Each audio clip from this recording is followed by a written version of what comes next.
Hello, everyone, and welcome to the Alliance of Independent Authors Advanced Self-Publishing Salon with me, Joanna Penn, and Orna Ross. Hi, Orna. Hello, Joanna, and hello, everyone. And here we are again. This has come around really fast. We thought we had another week in April, but here we are. And today we're talking about insights from 20 Books Seville or Sevilla in Spain and the London Book Fair. So that is coming up. But as ever, we are authors too. And also we like to give an update. So Orna, any update from ALLi? Yes, so we'll talk a little bit more about this actually because we launched it at the London Book Fair. But our author income survey results are out and will be going out to all our members tomorrow. So we are now moving into, so it's a two-phase project. First of all, we wanted to research. We were hoping to get 1,000 authors. We got over 2,000, so that's great. A really good sort of representative sample, and we got lots of interesting findings. But we know also that, surveys are surveys, and they can't cover every eventuality. And we're really interested in building up verifiable statistics as much as we can around author income and other aspects of being an indie author. So we are now moving into phase 2 of that project, which we're calling the Big Indie Author Data Drop. And that's going to gather in lots of information from lots of our partner members and other people who do analysis in the community. And we hope that with all of us coming together, we'll actually be able to get information that's not arguable against. I'm just going to say that for now. We'll get into a little bit more about what I mean by that in a minute. So that's what we're kind of going to be working on at ALLi for the next month or two. How are you? What are you up to?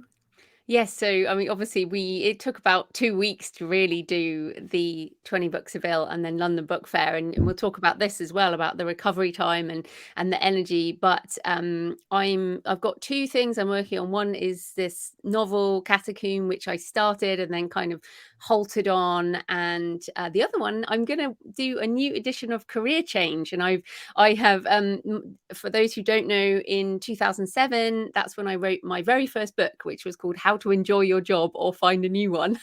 That was my very first book. I later rewrote it as Career Change. So it will actually be over 15 years since I wrote that first edition and over a decade since the second edition. And I kind of put it by the by, but right now, and I wasn't going to touch it again, but it feels like to me that my career is changing. And also people have been asking for a workbook. And if you write nonfiction, people listening, doing workbooks is a really great way to serve your audience more, but also to make more income. And I was like, if I'm going to do a workbook, I want to check the book, and I feel like updating it. Also, and we'll talk about this about licensing. Having this sort of standalone business style book like Career Change is much easier to license, as the foreign rights agent told me at the fair, than the series of books for writers, for example, which aren't so easy to license. So there are a number of reasons I'm going to give it a go. And I was happy to find that a lot of it is quite evergreen. But again, one of the issues with nonfiction is that you do either have to update things or you really just have to let them go because everything goes out of date. So any comments on that, and also give us your update? Yeah, no, really interesting to see you doing that book again. And I too had that experience of talking to the agent about rights and standalone. So it's like the rights business is, because you're stepping back into traditional, really, when you try to sell your rights to a rights buyer, whether it's foreign rights or any other kind of rights, they haven't really understood the value of the series yet. And, they need a lot of proof that the last book in the series is selling as well as the first book before they're going to be willing to kind of take that on. So, yeah, I found that interesting too. I am looking way ahead for me in terms of my own writing and publishing, and I've just finished doing the kind of crowdfunder strategy for what I'm going to for A Life Before, which is my fiction book. So hoping to launch that in mid-October, really with a view to a Christmas kind of send out.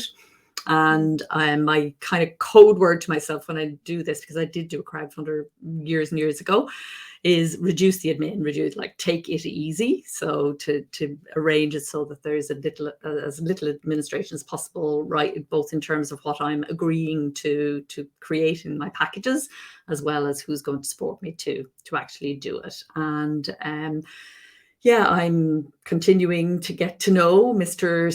Chat GPT 4 and enjoying that, and creating a series Bible for a conversation I'm having with another rights buyer about a TV series. So that's fun, and I honestly don't think I'd be able to face it without it. So yeah, that's my writing self.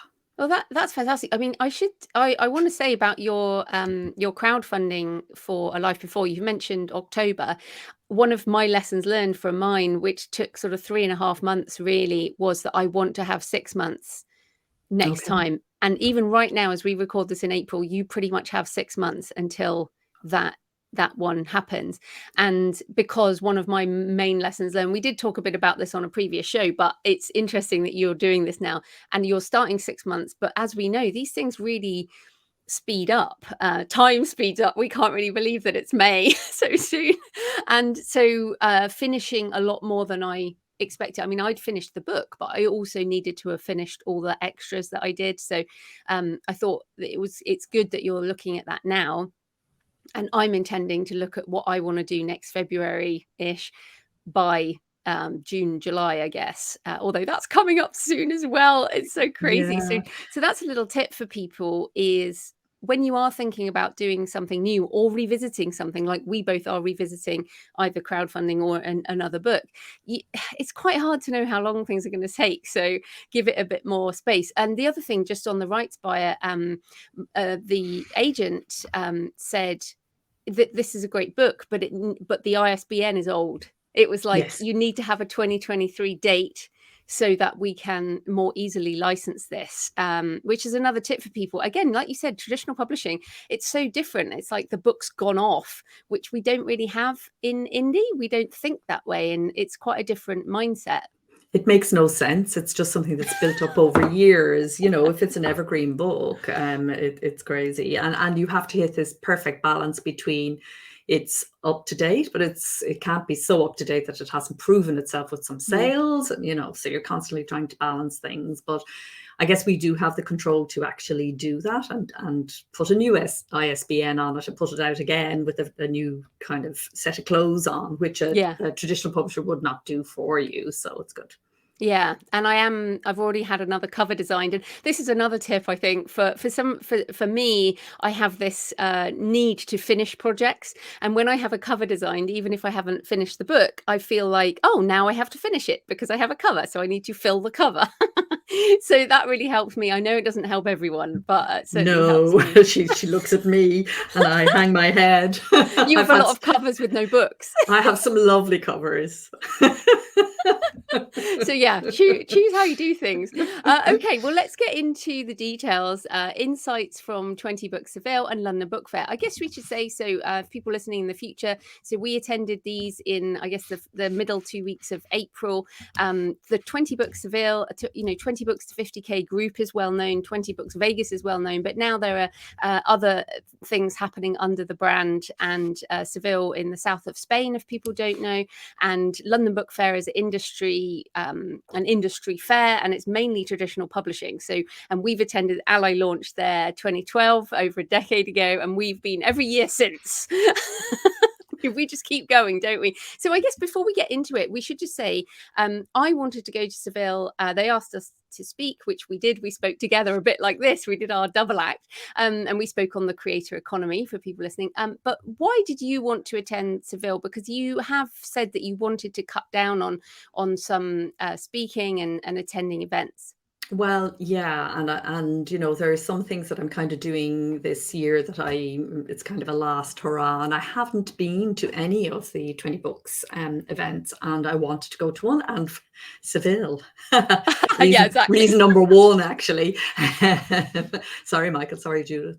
No, great location, handy, not too far away, and I really wanted to go to a 20 Books conference, and I really enjoyed it. I have to say, it was supremely well organized by Mm, Lantia, a great publisher there in Spain, and who's been working with 20 Books and LMBPN, Michael Anderley and Judith, for a long time. And they did a really good conference in an amazing venue. And yeah, so I'm really glad I went. And it was very thought provoking, which we'll talk about as we go through the show.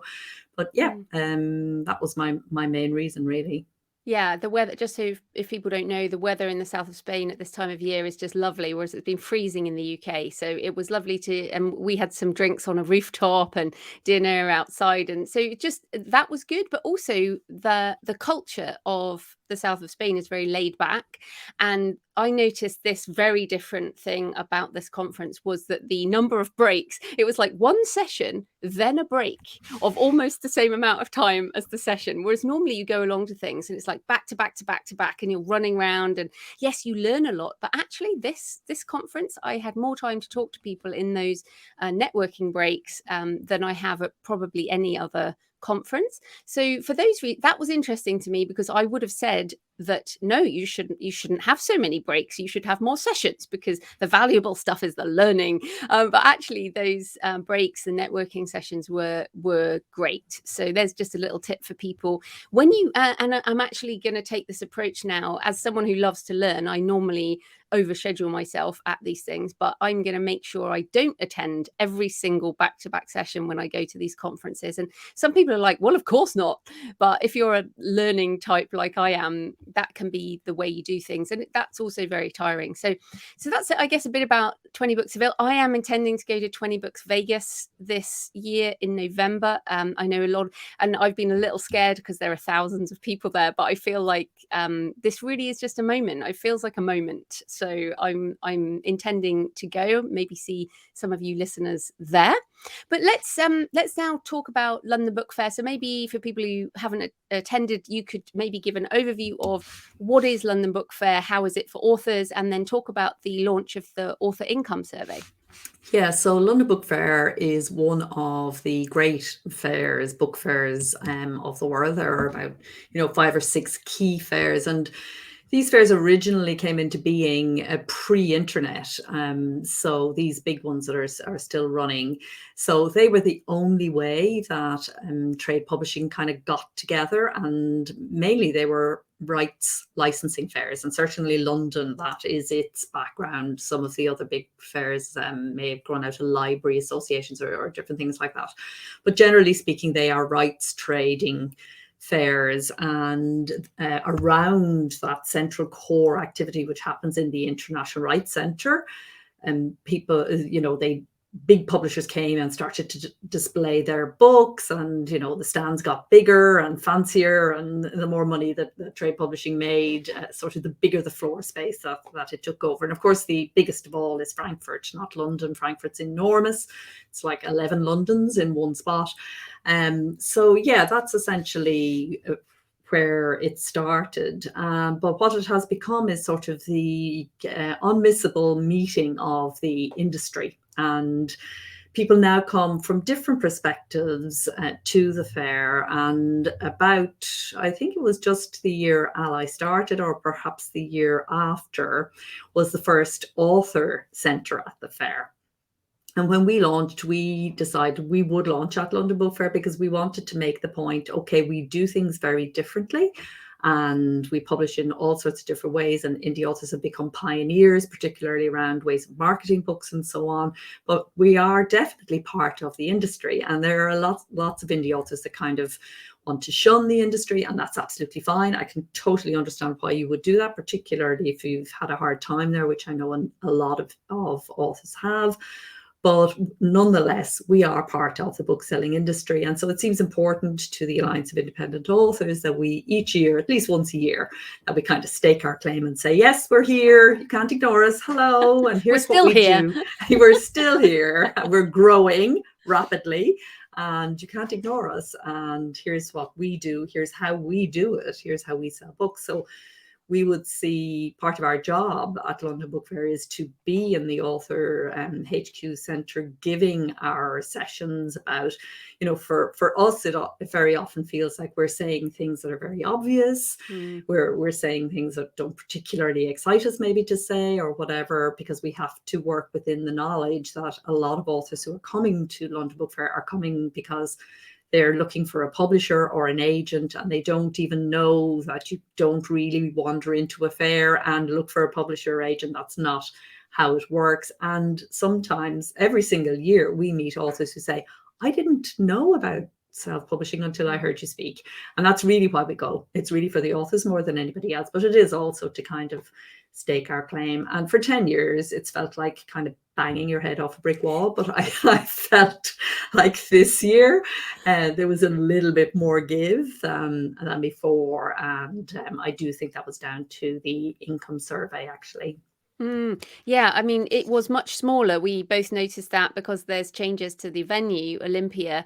But yes, if you want to go as an author, I would say you really have a look at the seminar program before you go and really map out your time. Wear comfortable shoes. I actually handed out some blister plasters to people who were struggling, because you do have to walk. I think I walked like 15 kilometers that day, because you can wander around and around and around. And I also, it's very, because we're book people, it's so overwhelming because there are so many book covers everywhere. So you and I almost bumped into each other, because when you're walking, or your eyes are kind of darting around at all the books around you. And I take so many photos. I was looking at my photos before this. I take photos of books I want to buy, and I pre-ordered a ton when I got back. I take photos of books I think, oh, that's a good idea. There was some paper engineering stand. I don't know if you saw that, some amazing things. So creatively, it's exciting. There were also sessions on things like how not to be replaced by a bot, which was interesting. You can, I have meetings with people, both sort of industry people and other people. So if you're going to go, then as you said, it's not about getting an agent and a publisher. That is just not the thing. But arranging meetings beforehand is really important, and also just giving yourself enough time just to wander around. Or the other thing I'd say is make sure you take your own food in, because getting food in there is just it's just a bit of a nightmare. This year particularly really bad, because they had less floor space, and so they were selling food with nowhere to sit to eat. So people were sitting on the floor to eat. And from that point of view, I think the smaller fair, I'm looking forward to it being back to full size next year, and looking forward to it being back to the normal time as well. I prefer the March. It just fits in better with everything here in March. It's normally in March, and it's returning to March, and will be March from now on. It was just moved, the date moved just because of the works that are going on at Olympia. So tell us about the author income survey, some of the highlights, and I guess some of the positive responses and some of the less positive responses. Yeah, so the great news is that indie authors on average are bringing in more income than trade published authors. And the big, most important thing about the survey, and that the survey revealed, and we're not surprised to find this, is that indie author incomes are rising. So for those who haven't heard us speak about this before, what we did was we surveyed over 2,000 what we call primary income self-publishing authors. So primary income meant those who spend more than half their time writing and publishing. And we found that the average income for those authors is over $80,000. That is the median income, however, which kind of allows for both ends of the spectrum. For the outliers, brings that to $12,749 to be precise, dollars.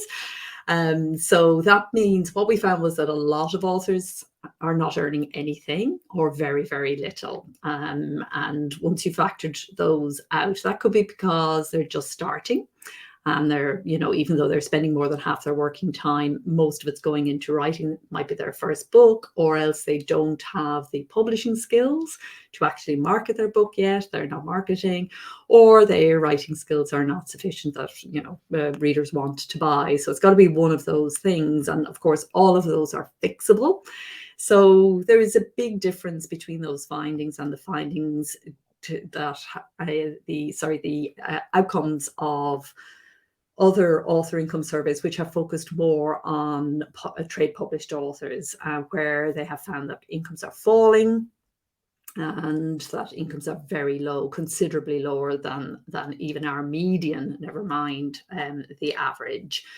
So we found that almost half of our authors were reported more than 20k, and 28% earned over 50k, and almost a fifth ran six-figure publishing businesses. So what that said to us was, when people get going, they do well. Once they know what they're doing, once they acquire the writing and the publishing skills, this is a business in which you can earn money and you can build, so that you're not having the kind of spike income that you have when you just license your rights, but you're actually building year on year. So I'll just comment on that, because yes, please. I think it's like you said, once you get going. Yeah. And I think this is so important, because the myth of in the traditional publishing world is like, you write your first book, you make your million, you retire, yay, and that's how it works. And so there's this focus on debut authors is almost unhealthy. Although I saw one of the things I saw at the fair was like a debut author imprint. That's all they do. They're going to focus on debut after debut, which is like, fair enough. I guess it's a business model. I don't know what happens to those authors afterwards, but then for indies, like you said, you have to get going, and you have to learn both the craft skills, but then you also have to learn the publishing and the marketing. And the other thing I think that happens is that there's a lot of people who do not want to do what we do. So maybe they self-publish one book or maybe a couple of books, and then they're like, do you know what? I don't want to do this, so I'm not going to do this. And they either stop writing, or they just leave the book up and don't worry about it, or it becomes more of a hobby. And then those of us who really get the bug and enjoy the business side as well as the writing craft, and we carry on, that's kind of maybe why you see the jump a bit later. And I think you've referred in the various notes about the written word media study, which showed that people earning over 100k have something like over 20 books. So that's the reality. It's the getting going. And I've never had a spike. I've never had like that, a year like that then dropped off. My income is it's been up and up and up and up, and then it's been steady as I'm at sort of a good level. And that's due to many things. But I think that's a really important message for people to understand, is yes, you can make more money than a traditionally published author, but only if you're not looking at it as this early spike in your career that then drops off, but something that perhaps takes years to grow. Yes, I think it's all part of what we talk about, taking a business mentality, because you are in business, rather than looking for somebody who's going to actually make you and carry you and bring you forth. That's the other thing. A lot of what we know about trade publishing and what authors earn and how they earn. There's also a very interesting study in Bookseller today showing that most authors do not feel supported by their publisher to the degree that there's, it's affecting their mental health. So, we've been sold a myth, an absolute fairy tale, in terms of how you earn. And I think that's what we wanted to kind of break, if anything, with this information, was to show how it is actually happening for those authors. And that's why we chose those who are 50% or more. And I am really sorry to the part-timers. We wanted to benchmark a previous study that was done so that we could get some ideas and do some straight comparison with authors that tend to be trade published. And next time out, we will look at the part-timers as well, because we were hearing from some of them, that they are earning 5 figures, even though they're only part-time, and some of them are earning, lots more than that. So that will be interesting. The other thing we'll do next time, because we'll be benchmarking ourselves, is we will look at net as well as gross. For now, we just did gross, so we're just looking at income coming in, again, allowing us to make that comparison. And that created a little bit of a stir at our launch when people objected to that and made the point that, you know, we were benchmarking, we were doing this comparison. And we were saying that self-publishing authors earn more, but we were actually talking about gross figures, and that self-published authors have to spend money. And again, the myth that trade published authors don't spend any money to get their trade deal, which of course many of them do, both editors, in order to send it off to their agent, but also once you get that publishing deal, you will have marketing costs. It is very unlikely that you will get a publisher who will actually invest. I mean, you might be that 1 in a million. Or partly, like I still remember talking to one traditionally published author who said she was expected to spend her advance on marketing to help it take off. And again, and I've been pulled up for this, so I'll say not all publishers are the same, in the same way that not all authors are the same. So if you're having a great time with your publisher, excellent. But yes, I guess the other thing to say is this is just the beginning. What you're trying to do is set out some things, and then, like you say, but this is a benchmark. There's going to be further exploration, which you're going to share at Self Publishing Show Live in June, around digging into that data, and then again planning to do it next year and to try and show. But you have mentioned that there was a little bit more respect by various I say respect, but yes, I think it's a fair word, acknowledgement, or whatever. So we had a very positive meeting with Nielsen, who are the company who they do many things. They sell you your ISBNs if you're in the UK, but they do many other things in the publishing industry. And one of the things they do is they measure data, and they're the people who actually took a lot of the smoke and mirrors out of publishing, because that whole thing of point of sale data, where people saw how many books a famous author actually did sell. And there are lots of shocks and surprises there when you see, because publishers have their favorites and the people that they promote, and they're not necessarily the people who earn the money. Everybody in publishing knows that it is the genre authors who hold up the publishing house and the publishing industry, but nobody in, for example, mainstream media talks about that. And romance writers won't even get a review, and crime writers will get a tiny little column where 7 of them are stuck in together instead, while a military historian will get 6 pages in the Telegraph, and 3 readers. So it's, again, this kind of smoke and mirrors and illusion stuff. So Nielsen were really interested in our findings, and we've been talking to them for many years about the the extraordinary things that we see our members doing, both individuals and as a group. And so we are going to really get our heads together and see if there is some way. The only people who know how much an author actually earns, the only person who knows that is that actual writer, particularly now with creator economy, which you and I talk about a lot, with authors selling directly, their Shopify stores, their WooCommerce stores, not necessarily showing up on Amazon at all, yet still publishing is all built around Amazon and trade publishing, and they don't see it. So it's another reason why we wanted to do this survey, because a data gap is a visibility gap.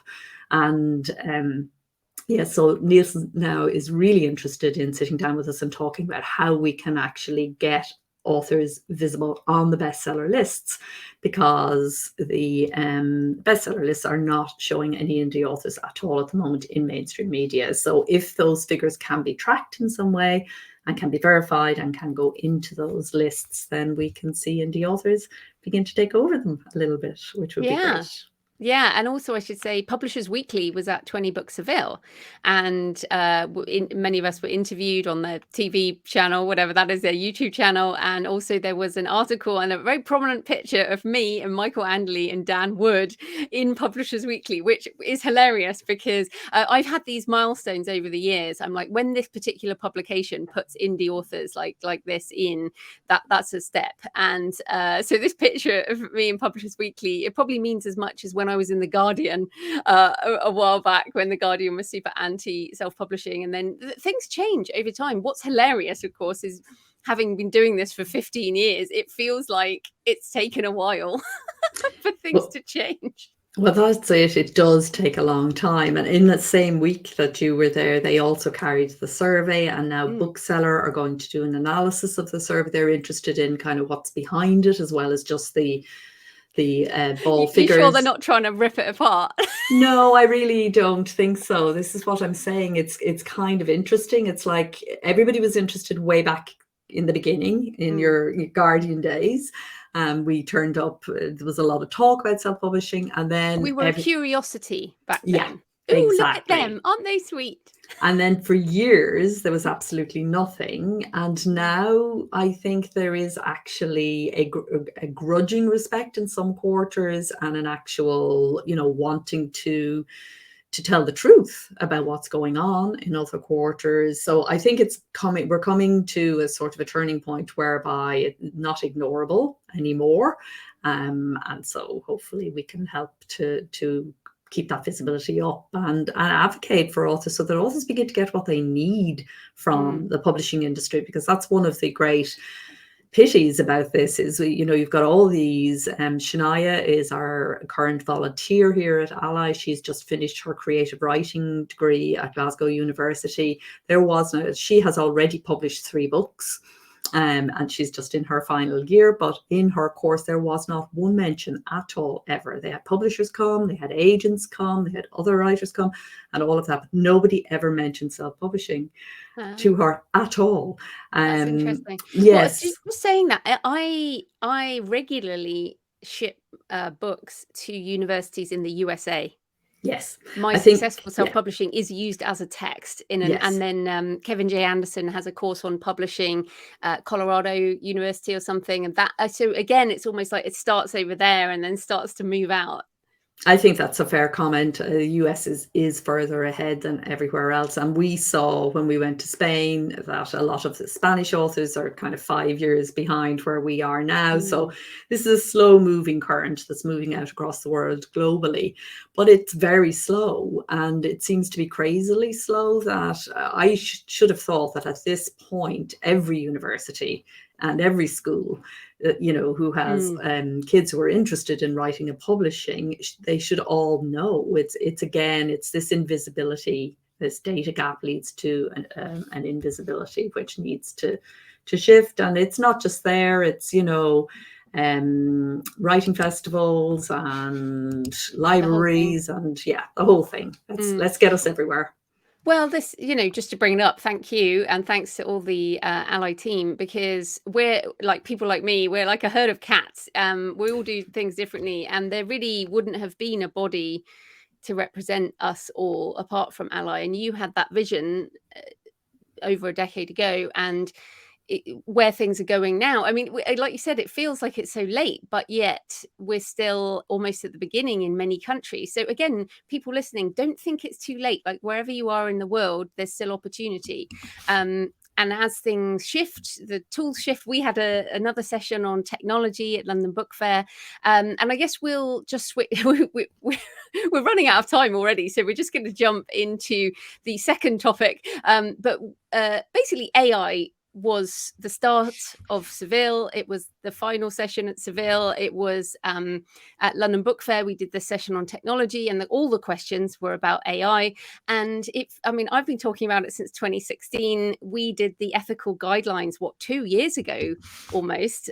You and I, again, almost 16 months ago, we did submission to the UK government on AI. So we've been talking about this for a while, but it really felt like this was the first set of conferences 2023 spring, Northern Spring, everyone was talking about it, and it became teaching sessions around Midjourney, around images, discussions on how to use ChatGPT and various other tools. Also Amazon AWS Bedrock launched during the Seville conference, which if people don't know, it's going to be the basis of Amazon's own large language models. So think ChatGPT, but built on your own trained system. We're not going to get too technical now because we're going to have a session on this in June. We're going to go into all of this in more detail. But I did want to ask you, because we were having this drink on the rooftop in Seville, and I said to you, you've really got to try GPT-4. And you were like, oh, I'm just having fun with the other version. And then you tried it. So how are you feeling about the whole AI situation, and has anything changed because of 4? I don't know if anything has changed for me because of 4, but what I was really, I mean, it's really powerful, and it I think more creative, Mm, definitely able to respond in a more creative way, able to do more complex things. My real journey with it at the moment is learning how to use it better. mm. And that's kind of taking, and I think getting as many tips as possible. I think it's really worthwhile tuning into authors who are using it to hear what other people are doing, and then just trying and experimenting and seeing what works for the particular thing that you wanted to do. Because of course everybody was talking at the conferences about the high volume model, and how it's going to be spitting out books and none of us, we're all going to be out of a job and blah blah blah, where my interest with it is how it kind of makes, first of all, it lightens my load Mm. and everything feels lighter and more creative, but also I'm really interested in ways in which it can be used to improve my writing craft, because I always want to be a better writer. So I know you're super interested in that as well, and we will talk about that in another show coming up soon. The main thing I would like to say to people who are listening, because one of the things that surprises me about it is just how angsty and stressed people can be around it. One young man stood up at our talk, and we Mm. weren't, we were just barely touching on it, and he showed just how very anxious he is about its kind of implications for humanity and where it's And going. copyright. And copyright, yes, yeah, but I think he was more thinking about, or maybe he was worried about copyright, but I think he was particularly thinking about the implications for the human race. And I've met a number of authors who are kind of worried about that, and it's way too soon to know what its implications are for the human race. And I would say, unless you're writing a book about that, forget about it. You're writing post-apocalyptic fiction. Exactly, or an analysis of AI and its implications for humanity in a nonfiction book. Otherwise, just forget about it and focus on how you can use these tools as you would Mm. use any other tool to make your writing and publishing more informed, more inspired, more engaged. And also be honest about what you're doing. Indie authors are great at sharing and telling the truth about what's really going on, whether that's sharing their income figures or whatever it might be. And this is a place to stand up and be counted, and because there's nothing to be ashamed of. It is a Mm. tool, and unless you're doing something deceitful or unethical, there's nothing to worry about. So I met too many worried authors, Yeah. people worrying about it. So I just wanted to say that.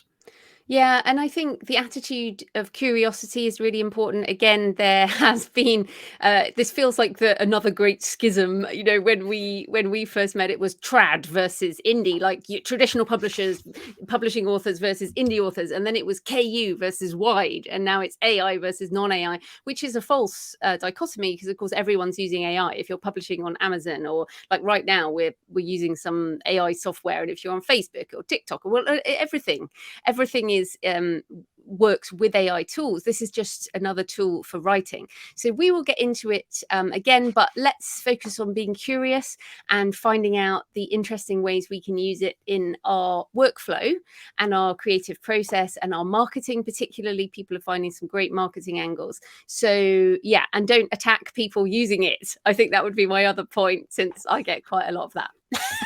Oh, that's crazy. Yes. It is crazy. But yes, I've got a massive episode coming out on the AI assisted artisan author, which is something I'm still working out. And we've been discussing this kind of craft focus, using the tools, but to make more beautiful products, better craft, more artistic, more direct, all of this kind of thing. So we will circle back on that. But in the last 10 minutes or so, let's just come to the question of, is it worth attending author conferences?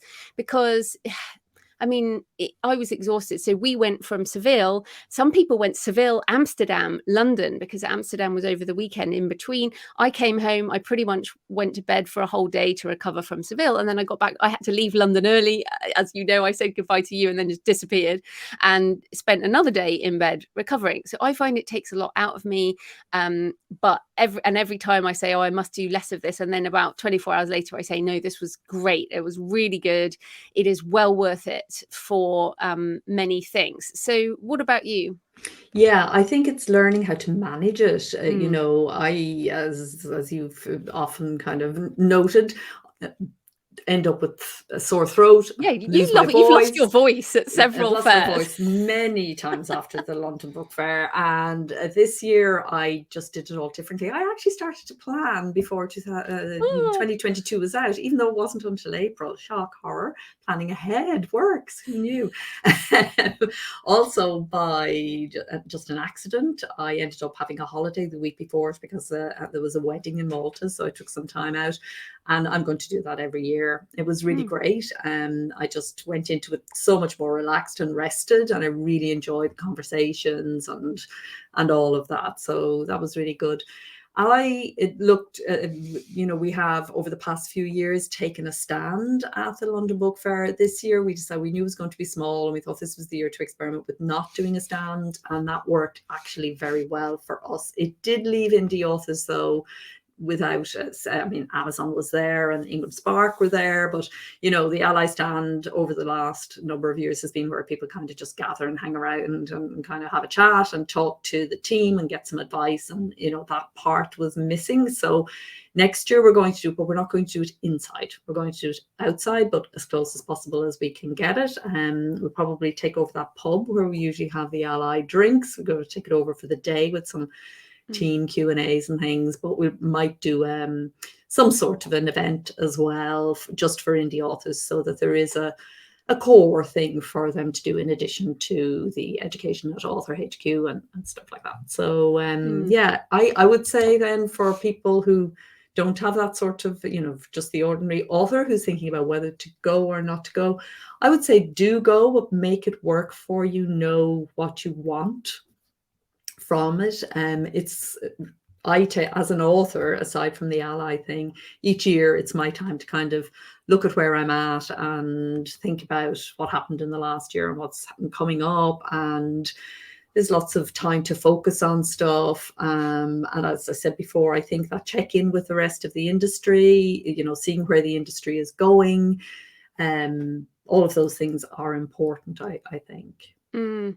Yeah, and I mean, I realize that it's expensive for people, and that can be, it's a real investment, which is why you have to spend the time planning. But it's the whole experience of going away from your house, especially in this era of a lot of working from home, even in your day job, and just getting out of the routine. If you're at home, like I've got some washing in the washing machine and I've got to take it out and hang it up or whatever, stuff like that. If you leave the house, all of that just becomes unnecessary. You don't have to clean things. I mean, obviously, with partners, you might just sort out childcare or whatever you're doing. But it's this time to work on your business, not just in your business. And instead of firefighting whatever the latest thing is, you actually can step back. And, I take my journal with me, and I always, even if it's just at the airport, I put on my noise cancelling headphones and just, I read a lot of books when I do these things, because I don't like writing on planes. I never write when I travel. I take hand notes.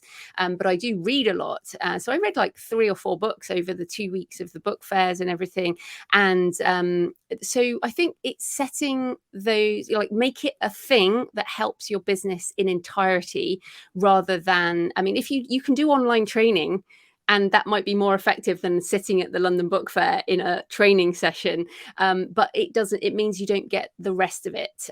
So I would certainly advise people, if you can, and look, if you can't travel, if you can't afford it, or whatever, maybe try and set something up within your local area. Try and meet other people who are doing the same thing as you, because that kind of networking is invaluable. And I mean, the relationships, even people like Dan Wood, I've known for over a decade, and yet at Seville we spent more time talking than we have at any other conference.